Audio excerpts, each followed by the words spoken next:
spotlight on the women creating an impact, leading organizations, and mission-focused strategic programs across the federal technology and consulting community. This is Impact. Well, I'm being joined today by Karlene Stecchi, the Executive Vice President at Tantus Technologies. Karlene, thank you for hopping on with us today. Yes, thank you so much for having me. I'm excited to be here. Awesome. So tell me a little bit about what it is you do there at Tantus. A little bit of everything is my general response, but I've been in federal contracting for over 21 years now. And currently at Tantus, I'm serving as the Executive Vice President, which means I get to wear a lot of hats, but I try to really focus on growth, strategy, and just putting out fires, the easy stuff. Yes, all the easy things. So what personal experiences have you found most rewarding in shaping your professional journey, and how have they positively influenced your leadership style? That's a great question. And there's probably two big things that jump out to me. The first is, as a leader, I think I've learned that small gestures can really have a big impact. When I was in college, I was working at a call center, and the founder had built his own software, and he was going to go on vacation. And before leaving, he kind of pulled me aside and was like, I'm going to teach you how to debug this system in case, something goes wrong while I'm out of town. And I remember I was really nervous. I didn't know I could, if I could do it. And I remember him being like, you've got this. You can totally do this.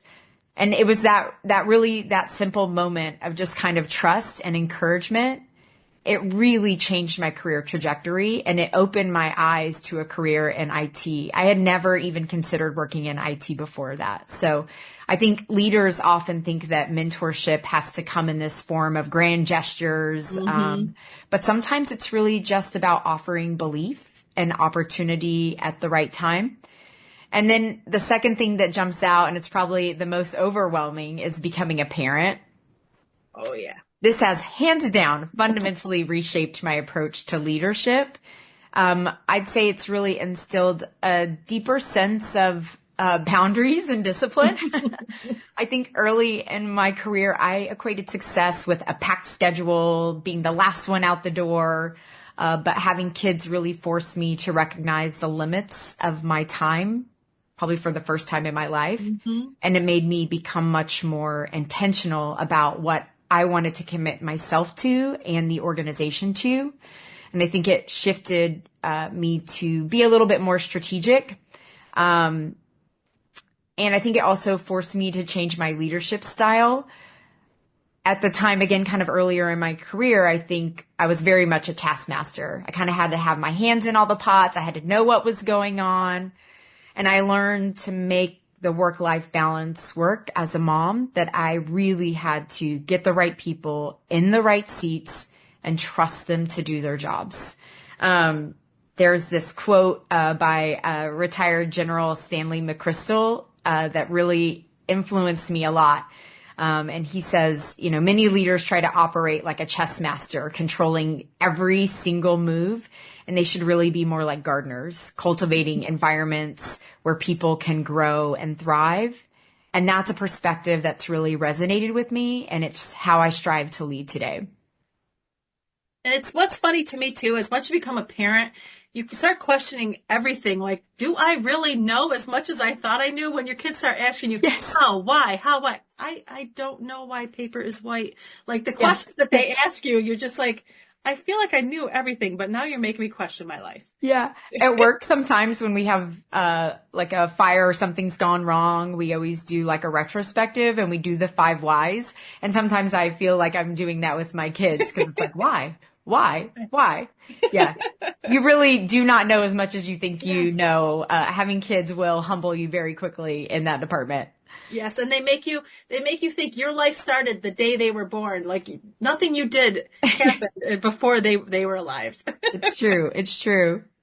So now what methods do you use to stay inspired and continue your growth as a leader? And how can you turn some challenges maybe into opportunities for development? Yeah. I think at the core of my leadership philosophy has really been a love of learning. To me, growth isn't optional. It's essential to staying relevant. And it's really what inspires me to lead the charge during really challenging times. I think we're living in a time of rapid and significant change. Technology is like really evolving in these really unprecedented paces. And then with the new administration, there's kind of sweeping impacts as well. I think in the midst of uncertainty, steady leadership really keeps our teams grounded and focused and motivated. And I think I draw a lot of inspiration during these times from kind of this group. I call them like my life board of advisors. It's kind of a mix of friends and mentors, but they're really people that I go to ask questions about handling situations or kind of getting a different perspective. And they often kind of make fun of me because I'll bring a notepad to like lunch. They thought we were just going to lunch to hang out. I'm really going on a mission to ask them about things that are going on and bounce scenarios off of them. And I think this is important because it's an opportunity to share insights, kind of cross-pollinate ideas, share challenges. And I'll tell you as a woman, I really feel like it's been effective in career planning, talking very openly about things like salary and compensation, some of the things that we don't always feel comfortable talking about, but it's helped me better understand, where to set kind of my expectations for myself and what to start negotiations with. And I think we push each other and hold each other accountable. I also get a ton of inspiration working with kids, and I love opening their eyes to potential careers in IT. I spend a lot of time working in local schools, doing everything from IT lessons where I bring in computers and let them take them apart, and I teach them about things like a motherboard or a power supply, to quantum mechanics and quantum physics. And kind of like my love of learning, one of the things I've picked up in the last few years is quantum computing. And I actually lead the ACT-IAC group for the quantum computing group. And I love going into the schools and teaching elementary schools about quantum mechanics. It's very cool to see how their eyes light up and how they kind of embrace these new concepts. So a lot of inspiration there.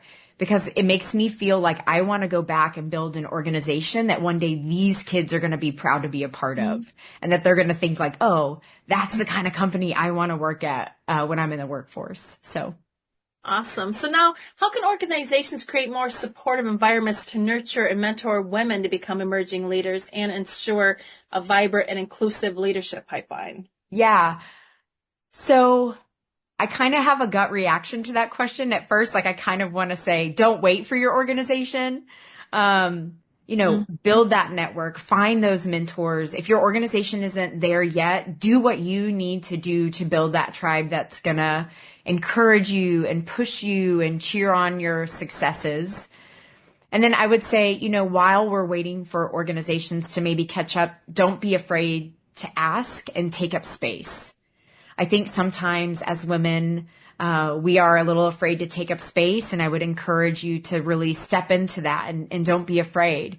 During COVID, I was a single mom living in this really skinny little DC roadhouse, and I was trying to work and homeschool kids, and like the space just wasn't working, but I wasn't in a space in my life where I could move. And so I talked to my CEO about using the office space so that my kids could have a spot for homeschool, that I could have a spot to go, close the door, but that I could kind of have them within earshot.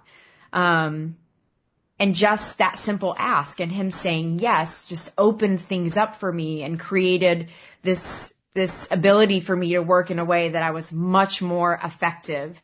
And so I would just really encourage you that if you are clear and you can articulate what you need and the benefits to the organization, oftentimes managers are going to be willing to accommodate you. So don't be afraid to ask for what you need. And then kind of going back to your question, this is something that we've really tried to do at Tantus, is making sure that we have very well documented, very clear requirements about career paths and career trajectories. And I think that this is really important for women because sometimes it's hard to know what to shoot for if you don't have a person's path that you can emulate. And I think well-defined paths help women understand exactly what they need to do, but also make sure that we're evaluated fairly for those leadership positions when we do those things. And so I would say that that is probably a great place for organizations to start, making the path clear, transparent, visible.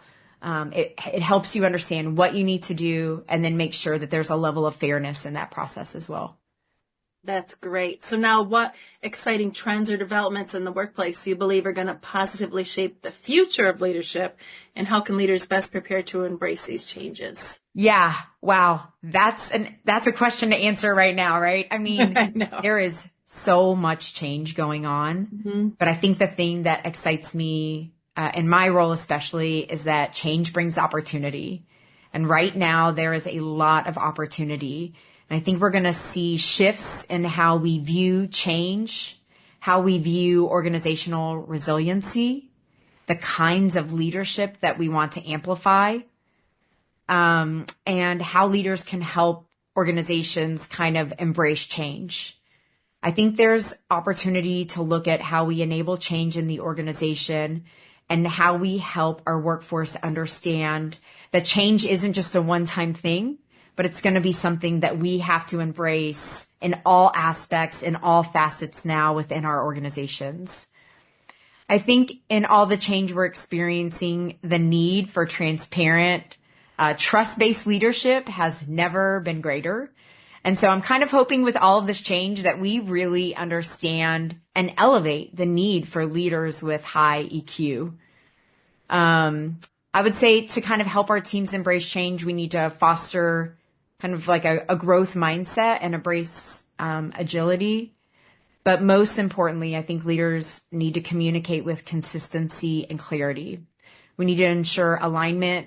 We have to use those opportunities to communicate to reduce fear and make sure that we're keeping our teams aligned to kind of that bigger picture. Being a leader isn't about having all the answers, especially when there's a lot of change, but it's creating an environment that people feel informed, supported, and that they feel really confident in what the path forward looks like. And I think that trend is here to stay. I love it. I love it. Karlene, is there anything else you would like to add?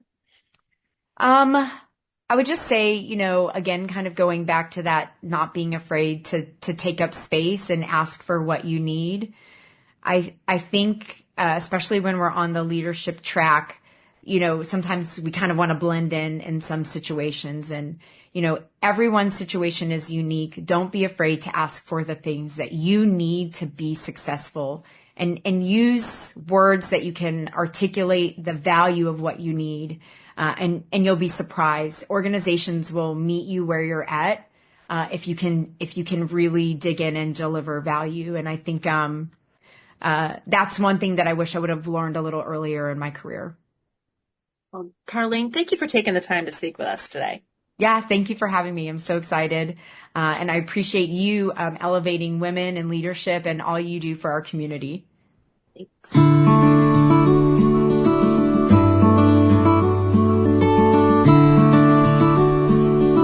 Thank you for listening. Be sure to subscribe to our podcast so you're keeping up to date on the latest episodes, and learn more at govforum.io.